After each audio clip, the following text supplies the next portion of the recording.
Nick Rutter from McKee's37.com. Here at the shop, I have a very special guest, Jarrett Rapp. Jarrett, it's good to have you, brother. Nick, thanks. Jarrett's been a longtime customer of mine for almost 15 years. Yeah. And Jarrett is what you would call a car guy. Jarrett, you've got 4 cars right now. 4 cars. Why don't you tell us what you have? I have a 91 Sentra SER. That you bought brand new, right? Bought brand new 18? when I was younger than you. Wow. 350Z, Okay. which is my garage queen. With like 10,000 miles on it or something? 11. Okay. 11,000. A BRZ, which I had before Nick had his. Yep. And I just bought this. Nice. And this is a 2024 WRX. Right. Right? Limited model? Limited. Yeah, so you were in the market for a little while. I mean, you and I talk on a weekly basis. And you were waiting for like the deal of a lifetime. And when this is being filmed right now, it's towards the end of December. And apparently you just stole this car, right? Well, I'm sure they made a little bit of money, but not much. No, they didn't make any money. So you got a great deal. And today, you know, I told Jarrett, I invited him over to the shop. I said, hey, don't touch this car. Don't wash it. Don't clay it. Don't use anything on it at all, because I want to feature this vehicle in a video showcasing our entire detailing system for graphene ceramic coating your vehicle. So, I mean, the car, it's actually in pretty good shape considering this sat on the lot for, what, 6 months, Probably, you're saying? Yeah, the new WRX, it's not that popular for some reason. Maybe it's the plastic trim that they have, but leave a comment below and let me know what you think about the new WRX. It's not a beautiful vehicle, I'll tell you, but the inside is super nice. I don't think it's terrible. Looks are subjective. Beauty's in the eye of the beholder. Right. I It's mean, all about the way it drives, though. That's what sells me. yeah, so the interior is really nice and it drives really nice, and when you leave today, it's going to look absolutely amazing. What's the name of this color? Sapphire Blue Pearl. Okay, cool. So we're going to get some supplies together, and we're going to start by washing it. We're going to chemically decontaminate, mechanically decontaminate. So why don't you give me a hand getting this stuff ready, and I'll meet you back here in a minute. Well, Jarrett, how's the car look upon close inspection? Yeah, it's got some water spots, some residue from probably the plastic film that the dealer didn't get off. But it looks like they spared you the dealer-installed swirl mark option, which they normally charge extra for. No, right? they don't. But there's just a few light scratches. But Now don't tell me you paid for the $2,000 dealer-installed wax, right? I paid for nothing above the car itself. Good. Well, we want to do this car the right way, and the best approach is to use our graphene ceramic coating. Just in case you've been living underneath a rock, a graphene coating is like a ceramic coating on steroids. Compared to a wax or a paint sealant that only lasts a few months, a coating, the way it works, Jared, and you already know this, but it fills in all the pits, pores, and valleys on the paint. It makes it perfectly smooth, it lasts a long time, it's super hydrophobic, and it's incredibly glossy, and it's so easy to clean. But in order to apply the coating, you have to go through several steps to prep the surface first. It's all about the prep. So here in my Carolina detailing cart, I have a host of different products here, and this cart makes everything really easy to keep organized. You know, plus when we're washing it, we're not bending over, we're not losing supplies. You know, we've got plenty of storage, and we're actually going to perform a rinseless wash. You know, when Jarrett got here, I told Jarrett to pull it in the garage, and he said, well, I haven't washed it yet. I said, well, that's okay. We're going to wash it in the garage. I've never done a rinseless wash. Have you really? Never. Wow, no kidding. Okay. I'm just old school. Hose and soap and sponge. Yeah, so this is going to blow your mind. Yeah. So with a rinseless wash, you're washing a couple panels at a time and then drying it. Or when you're in the garage like this, you can actually wash the whole car, and then we're going to dry it. In addition to the rinseless wash, we're going to chemically decontaminate it using our N725 clay towel lubricant. This is going to remove the iron particles, and then we're going to mechanically decontaminate it with a clay bar. So I'll tell you what, Jarrett, why don't you get started spraying this on the paint? I'll show you how it's done, and I'm going to go grab some big gold sponges. But basically the way this works is this breaks up and dissolves the iron particles that are in the paint. And you know, this vehicle's made in Japan. It's transported on trucks, it's transported on rail cars, and in that process, rail dust and iron gets on the paint. It's corrosive, and you need to remove it. On a white car, you would see this changing colors from clear to red as it bleeds. On a blue car, it might not be that noticeable, but it'll still do it. I'm going to show you, Jarrett, real quick how it's done. You don't have to use a whole lot. I want you to not spray on the glass. We're not going to worry about that. And if something gets on the trim, it's not the end of the world. Let's just not saturate the trim because that's not our goal here, okay? So just like this. Nice broad sprays, and I'm going to go grab some sponges. Now for an iron remover, this actually smells kind of nice. Yeah, and the reason why, Jared, is that's high quality chemistry. We don't use any of the bad stuff. So this iron remover, it's safe on your paint, it's safe on glass, it's safe on chrome.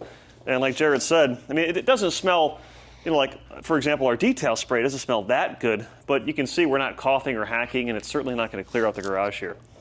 So we're going to spray the entire Subaru down, and then we'll catch up in just a moment when we're ready to actually wash it. All right, so while Jarrett is spraying the N725, I'm going to mix up my 914. This is our rinseless wash. This water is really hard here in Stewart, so I'm going to use more than I normally would. And then I'm going to take my grit guard insert, and I have a lot of videos that are more in depth for rinseless washes. This is a big picture video, but I will touch base on key points. I mix it up, and you can see if you come on in here how this particular formula, it creates a nice foam that encapsulates the dirt so it can be safely wiped away without causing any damage. And then I always like to do a pre-soak. So I've got an IK Foam Pro 2, the best foaming sprayer money can buy. And I will fill it up about halfway. That way you leave plenty of room. Here's a tip, Jared, I'm explaining to the audience. Instead of filling up the reservoir all the way with solution, just do halfway so you have plenty of room for the air to pressurize, okay? You done with that? Yeah. And just look how little we used. Hardly used any. And you might be wondering, like, well, Nick, if I bought that, what am I going to do with the rest? Use it as a wheel cleaner. It's a phenomenal wheel cleaner. All right, add a little bit more of that. And I know earlier, Jarrett, you were asking, well, what's the difference between the N725 and, say, our Extreme Iron Remover? Well, the N725 doubles as a clay lubricant, a clay towel lubricant, while still being an effective iron remover. It can dwell on the surface longer without drying. How come you're the guest and I'm doing all the work, pumping this guy up? Because I don't know what to do. All right, and these also come in a plus model that has a Schrader valve, so if you have an air compressor, you can pressurize it. But why don't you come on in, Chris, and check this out. So you can see 914 makes a nice foam lather. That is really nice. It is really nice.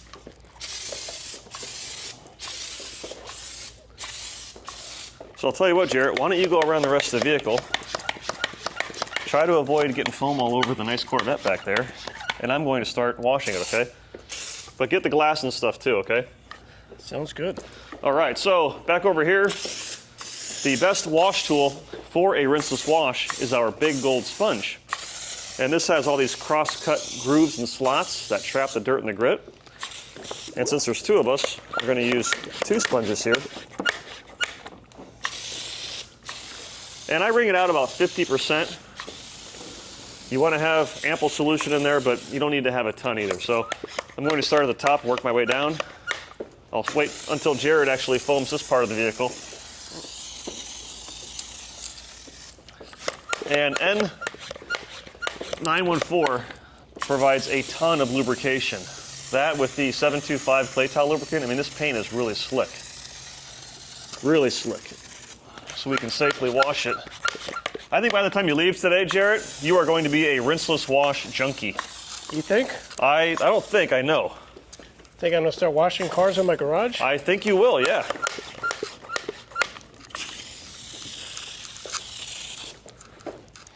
This is kind of fun.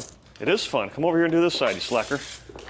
So, after you wash a panel with a rinseless wash, you want to take your Big Gold Sponge, agitate it against the grit guard insert. This releases the dirt and it's trapped in the bucket. Bring it out about 50% and then get to work.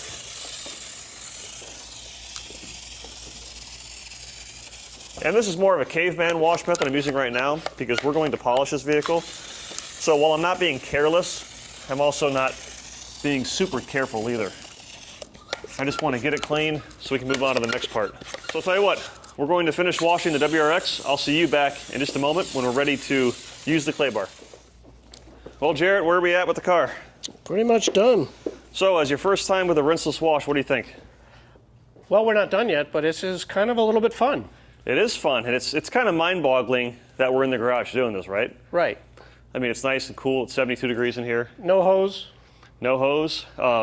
So the next step for the decontamination, we've already chemically decontaminated it using the N725. Now we're going to mechanically decontaminate it, Jarrett, using a clay bar. So earlier you and I were talking and you said, well, Nick, why don't we use the clay towel? And the reason why is because I had a Subaru, and well, actually I have one right now too. You still have one. The paint is really, really soft. And this is a brand new car. The clay bar is much less evasive, it's much less aggressive than the clay towel. So we're going to use our universal detailing clay. And we're going to use a combination of the bucket water and the Foam Pro 2 mixed up as our lubricant. So here's your clay bar. I will show you how it's done real quick so we can get started. Now the car is already wet, but the more lubrication the better. And the way a clay bar works is it glides across the surface, there's an abrasive in the clay bar, it shaves off the contaminants, and then they stick to the stickiness of the bar. And then after you do a section, you re-knead it, exposing a clean section. So Don't drop the clay bar. don't drop the clay bar. If you drop the clay bar, you throw it away. Let me see this guy. Take your clay bar, and then do the Hulk, right? Get a nice flat patty. And here's a mistake people make with the clay bar. They hold it like this, and what happens is as they're rubbing it, their fingers push through. You probably already know that. Hold it in the palm of your hand. And another common mistake people make is they go like this. They go really slow. Well, no, we're gonna go fast. And there is lots of lubrication on here. So we can clay this whole Subaru, between the two of us, in less than 10 minutes. And then after you do a section, take a look at the bar. This bar is pretty clean because the car's new. If this were a 10-year-old car, this would be brown and black. Re-knead it, do the Hulk again, and then move on to the next section. So Jarrett, let's get to work. Let's do it. I'll finish the hood. If you want to spray the side of the car, we'll meet up somewhere in the back.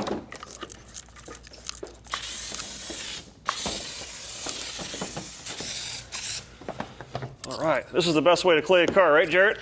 This is really easy. And I'll tell you, this car is actually, it's in really good shape. You were telling me a minute ago that the dealership you bought it at, they have a huge parking garage.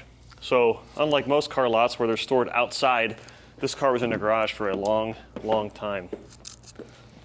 All right, so you're finished with that, right, the paint? Mm-hmm. You're just gonna knock out the glass because I think you're gonna apply the glass coating too. The next step is going to grab some Glacier drying towels. Have you ever used our Glacier drying towels, Jarrett? I have. They are fantastic. Yeah, they sure are. I just want to show you one quick technique. Mine are the light blue ones, though. Yeah, we upgraded them a few years ago. So when you're doing a rinseless wash and you perform multiple steps, you might have some clay residue, you might have some residue from the clay lubricant that's on the surface. You can just take your same sprayer here and just mist it on before you dry. And it's all about lubrication. You want to make sure that you have a lubricious barrier for the towel to glide on. And these Glacier towels are awesome. So here's the 30 by 50. I like to throw it across like that. And look at that. And as we pull the towel across, you can see there's some water spots. Once we removed everything, you can see there's actually some water spots in the paint. One thing the dealer did was go around once in a while with a water pressure cleaner and just spray the cars down Exactly, that's what most of them do. and leave the water on the car. Yep, so let's go ahead and dry the rest of the car, Jarrett, and then we will see you guys at the next step. All right, looks like you finished drying it, and I'd say you did a pretty nice job taping off the plastic trim too. So Jarrett, just a quick recap, if you don't mind taking a break. At this point, we've washed the WRX, chemically decontaminated it, mechanically decontaminated it, all without using a garden hose. We used the N914 rinseless wash along with the universal detailing clay and our N725 clay towel lubricant. All this was new to you. What are your thoughts so far? Well, the car looks pretty good. Yeah, just by washing it alone and removing the below surface contamination and the above surface made a tremendous difference in the gloss, right? So the next step, which oftentimes people ask, like, is this necessary for a brand new car? It's to use a finishing polish. So even though this car is new, it sat on the dealer lot, it's made in Japan, it was transported, the paint is going to have some minor imperfections from when the dealership was handling the car or if they washed it. or anything like that. So polishing a new car is absolutely necessary. And one thing you brought up earlier about using the clay bar is the good old-fashioned Plastic baggie test. Yeah, why don't you explain what that is? So to see if you need to clay or not, your hand by itself can't really feel contaminants. But Unless it's really bad. But if you put it in the plastic bag, it's some sort of magic trick where it increases the sensitivity of your fingertips. And you can feel that it needs to be decontaminated. Yeah, so when you're finished watching this video, go out in your garage, grab a plastic sandwich bag from the pantry first, and feel your paint. Now, 99.9% of the time, you will feel some type of grit on the surface. So always, always, always, before applying a coating, use a clay bar or a clay towel. So at this point, like I mentioned, the polishing, we're going to use McKee's 37 finisher polish. This is ultra fine. It's going to provide as much cut as the pad that you choose. And Jarrett, I don't have a lot of experience with buff and shine pads, so we're going to use the buff and shine. This is their yellow pad. This is more along the lines of a finishing. And we're going to showcase two tools here. I want you to get hands on with both because you've never used them. This is the Rutter Hybrid HLR15. This is their lithium-ion cordless tool. Very smooth, very powerful, made in Italy. You know, Rutter is a great company, been around practically forever. And this is the Flex, the new 24 volt. This is the this replaces what they call the XFE. So it's a 15 millimeter stroke as well. And they're both dual action machines, and the stroke or the orbit is the area that the pad covers. And with the Flex, you get two backing plates, the Rutter S1. We'll use the Flex on the horizontal panels, like the hood, the roof, the trunk, because they're big and flat. And then we'll use the Rutter for the fenders and the doors, and you can let me know what you think at the end. But let me give you a quick demonstration first. I will showcase the Flex on the hood right here. And with finisher polish, a little bit goes a long way. This 1 quart would easily polish anywhere from 12 to 18 of these WRXs. I mean, a little bit goes extremely Well, I'm only long way. buying one, so. Yeah, at least for now. So since we're not trying to remove scratches and swirl marks, we don't have to go real slow with our arm speed. We don't have to apply a lot of pressure. I'm really going to be on speed like 3 or 4 with this tool, and I'm just going to quickly go over it. So with this machine, it's balanced really well. You've got the head of the tool here, nice ergonomic grip. This is all rubber, very comfortable to hold on to. Nice big battery, balances it out. Variable speed right here. And the trigger is sensitive too to how much pressure you put down, and you can lock it in place. So I'll start out at a low speed,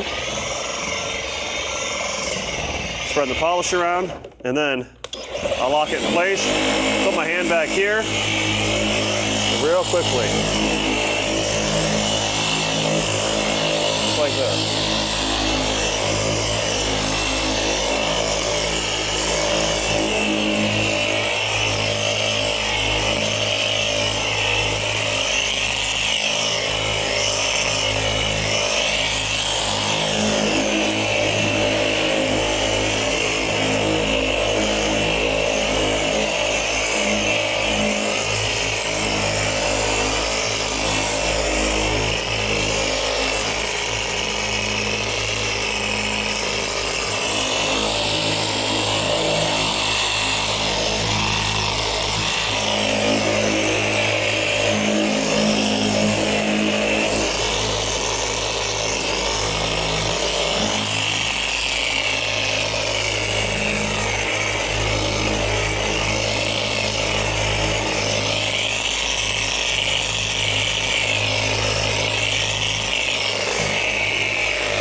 Just like that. So this tool with that 15 millimeter stroke and the 6-inch pad, you cover a lot of area. Again, we're not trying to remove swirl marks and scratches, so I don't have to go real slow and divide this into 50 different sections. And you notice this hood, it has lots of shapes, right? Lots of curves and contours. Normally, when you're working on a hood that's not perfectly flat, you have to adjust your technique. So you might have saw that I would tilt the machine when on a panel like this to make sure that pad was still spinning. So with these free spinning tools, meaning there's no tension on this pad, you just have to slightly adjust the angle of the tool so the pad still spins. And that's a safety feature of a random orbital polisher. Exactly, yeah. So that's a great point. You don't have to worry about burning over any high spots or edges. The tool is very safe, very user-friendly. Now here's a tip for wiping off polish or compound. Fold the towel 4 ways and take short, firm strokes. And it wipes off really easy. And you can see that gloss. There was real minor defects in some spots here and there. But overall, I would say you're fortunate, Jarrett, and the dealership did not really touch this car. And I think most of the defects we found were from the tape that they use to hold the plastic panels on for shipping. And then make sure you flip your towel often. That way you're wiping the polish off and not just smearing it around. All right, so easy peasy. That's the Flex 15mm 24 volt on the hood. Next up, Jarrett, I want to show you the HLR 15 on the fender. But definitely made a difference. Didn't take long, virtually no effort. And I love the fact that I don't have to use a power cord. That's a huge plus. What are you, double checking my work, man? Make sure I didn't miss a spot? You did. All right, so this is the Rupes HLR 15. This is a free spinning tool as well, 15mm orbit. The difference between this tool and the Flex is this is an 18 volt. The Flex is a 24 volt. I would say the Flex has a little more power, but it's negligible. In terms of battery life, I have not done a direct comparison between the two. However, I've never had an issue with battery life. And both tools include 2 batteries, so you're never going to run out of juice. So I have 4 pea-sized drops. Again, a little bit goes a long way with this polish. And you can just start in one spot, or if you want, you can spread it around. And by the way, Jarrett, I love these Buff and Shine pads. I was just going to ask you that. Yeah, really impressed so far. So, variable speed, you can lock the trigger in place, which I always do.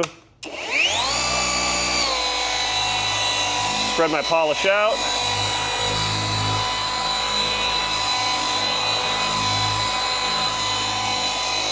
And I'm only going to be on speed 3.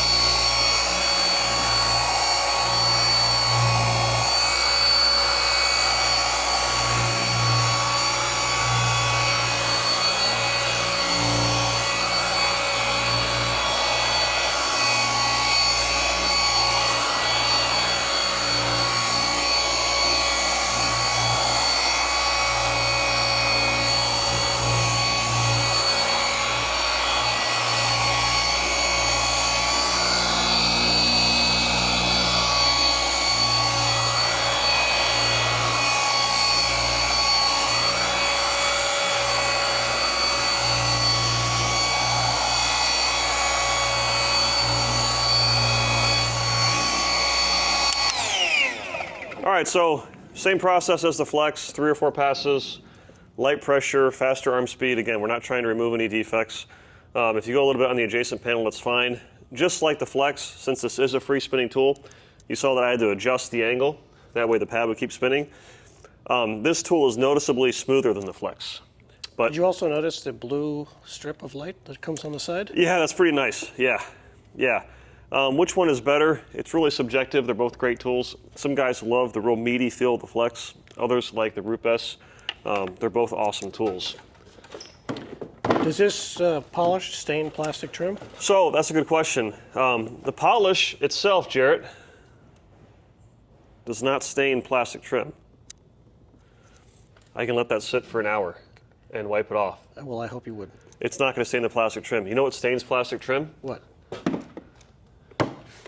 Wipe my finger off. What stains plastic trim is when you have a tool like this that's rotating and oscillating at several thousand OPM or RPM, and you have a pad on there that's full of polish so that the pad scuffs the plastic and it pushes the polish into the plastic trim. That's why even if a company says that their polish is safe for plastic trim, I don't do it just because of the tool. So the polish itself is fine. It's the tool and the pad that you have to be concerned about. So to wipe right off and No issues, no stains, no white residue, nothing like that. That's because it's good quality chemistry. All right, Jarrett, so we got to polish this entire Subaru. I think with both of us, we can knock it out in no time. And then I will see you, we'll meet back at the hood when we're finished. How about that? All right. Okay, cool.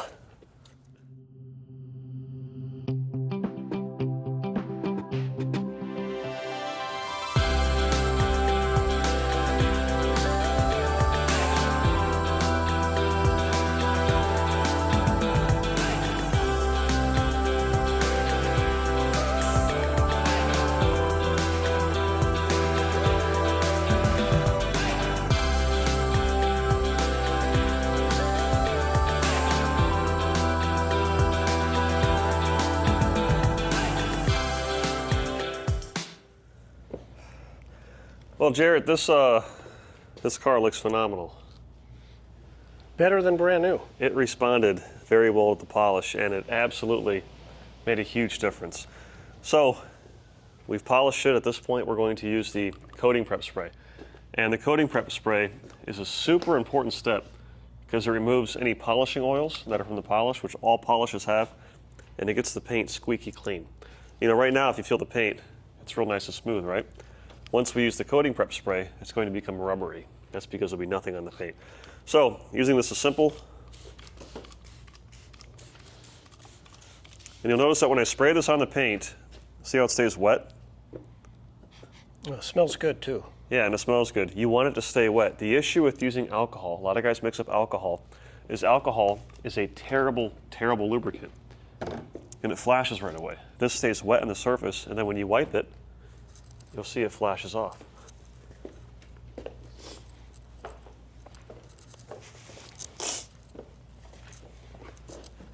I've also read on the internet that people say that you should always use the same product, same brand of product for your prep spray as you do a coating for chemical compatibility. Is that true? I'd agree with that. So there's a term called synergistic chemical compatibility, and all manufacturers have their system. And it's okay to mix and match sometimes, but you know, really for best results, you want to stick with that system. Paint's very tacky now.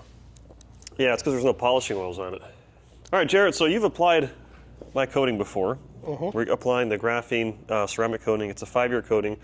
For all intents and purposes, that's really conservative. I mean, it's going to last a lot longer than that. And the graphene, it forms a really hard, durable shell of protection, makes cleaning super easy. Why don't you do the demonstration on how to apply this? I'll take the cap off for you. We do put a child safety cap on there. Thank goodness, because I would have struggled with that. There you go.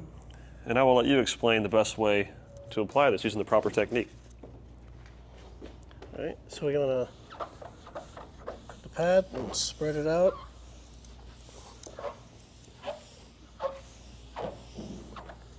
And then make sure you go back and get every spot. So,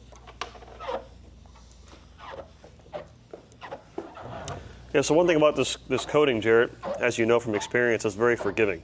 In the flashing process, what happens when he refers to that is you have the graphene ceramic particles that are suspended within what they call the carrier. And when you apply it, what happens is the graphene is left behind and the carrier is evaporating. That's that flashing. It turns into like a rainbow effect. And some coatings are very specific with when you have to wipe off the excess, otherwise it's like concrete. This particular one is very forgiving. You have a very long window of time. This is a clean towel? That's clean, yeah, that's a good towel. Yep.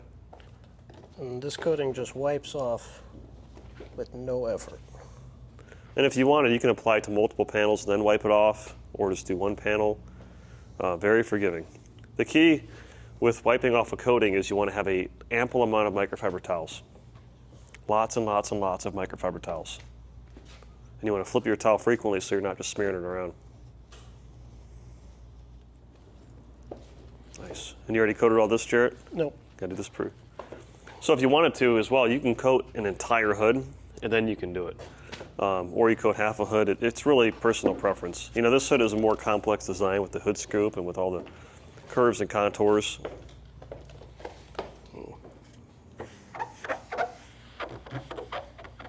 And when you have enough coating on your applicator, when you're spreading it around, if the applicator is really grabby on the surface, and your hand feels like it's going to fall off, that means you don't have enough coating on there. So you want a nice thin film so when you're applying it, it glides freely. And one thing about our coating applicator, which this coating includes, is that it's large, it's easy to hold on to. Some coatings applicators are really tiny and they're difficult to hold on to. All right, so I think we've got our process down pat here, Jared. I'll tell you what, I'll grab another bottle of coating, and between the two of us, we'll knock this out in no time, and then we'll have Chris come and take a look. Be a fresh set of eyes to see if we have any high spots.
Well, Jarrett, what do you think? I think it looks pretty darn good. It does. What's this color called again? Sapphire Blue Pearl. Sapphire Blue Pearl. I would say that this cleaned up very nicely, and the coating is going to protect it for at least 5 years. Can't wait to see it out in the sun. Yeah, yeah, me too. So for the overall process, is there anything that stood out to you that you're surprised about or you found interesting? That coating, I mean, we just found a spot, and we had left it there probably an hour. Yep. We just walked up to it, it wiped right off. Yeah, the high spot. So very user-friendly. You know, and you also commented earlier about the smell of the coating or lack thereof. You know, some coatings, very strong solvent smell, but this one, not bad at all. So cool. Well, Jared, I really appreciate you bringing it by, man. Oh, thank you. Yeah, it was a pleasure. And if you like videos like this, give me a thumbs up, click subscribe. Don't be surprised if you see Jarrett Subaru in future videos because due to time constraints, we weren't able to do the plastic trim or the glass. So would you mind bringing it back some other time? Absolutely. We'll do the rest. Cool. Take care, guys. Thank you so much. God bless. And McKee's37.com.